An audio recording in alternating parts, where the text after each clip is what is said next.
నా కోడలు బంగారం. అమ్మా విజయశాంతి, ఏంటన్నయ్యా? దుర్గకి ఎలాగో మంచి సంబంధం కుదిరింది. నీకెలాంటి అబ్బాయి కావాలో చెప్తే మంచి సంబంధం చూస్తాను. నాకిప్పుడే పెళ్ళెందుకన్నయ్యా? చెప్పమ్మా కోడలి పిల్ల. రేపు దుర్గా నా కోడలైన తరువాత మీరు మా బాధ్యతే కదా. ఏదైనా మంచి సంబంధం ఉందేమోని చూడాలంటే నీకెలాంటి అబ్బాయి కావాలో మాకు తెలియాలి కదా. చెప్పు విజయశాంతి. చెప్పవే, మాకు వినాలనుంది. చెప్పు. ముఖ్యంగా తాగుబోతు అయి ఉండకూడదు.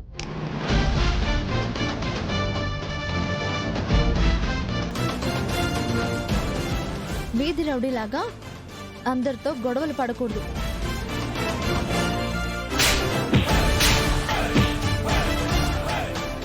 అందరినీ గౌరవించాలి. పెద్ద చిన్న అంటే గౌరవం ఉండాలి.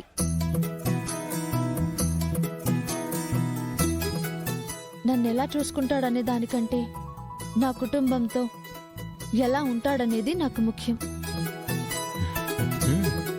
ఈ రోజుల్లో ఇన్ని మంచి అలవాట్లు ఉండేవాళ్ళు ఎక్కడో ఒకళ్ళుంటారు. నా చెల్లెలి కోసం ఎక్కడున్నా నేను వెతికి తీసుకొస్తాను. మంచివాడై ఉంటే చాలు.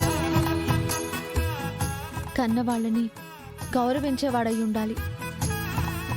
అలాంటి వాడే భార్యని ప్రేమగా చూసుకుంటాడు. గొప్ప స్థాయిలో లేకపోయినా పర్వాలేదు, మంచి మనసుంటే చాలు. పెళ్లి చేసుకున్నాక తన కోసం కాకుండా అందరి కోసం అన్నట్టు బతికేవాడైతే చాలు. ఎంత పెద్ద బాధ్యత పెట్టావమ్మా మా మీద. ఇంత మంచి కుర్రాడు ఎక్కడ దొరుకుతాడమ్మా? నా చెల్లెలి కోసం ఆ దేవుడు ఎక్కడో ఓ చోట పుట్టించే ఉంటాడు. కాకపోతే వెతికి తీసుకురావాలంతే. నేనున్నానుగా, ఎక్కడున్నా తీసుకొస్తాను. నా చెల్లెలికి ఘనంగా పెళ్లి చేస్తాను.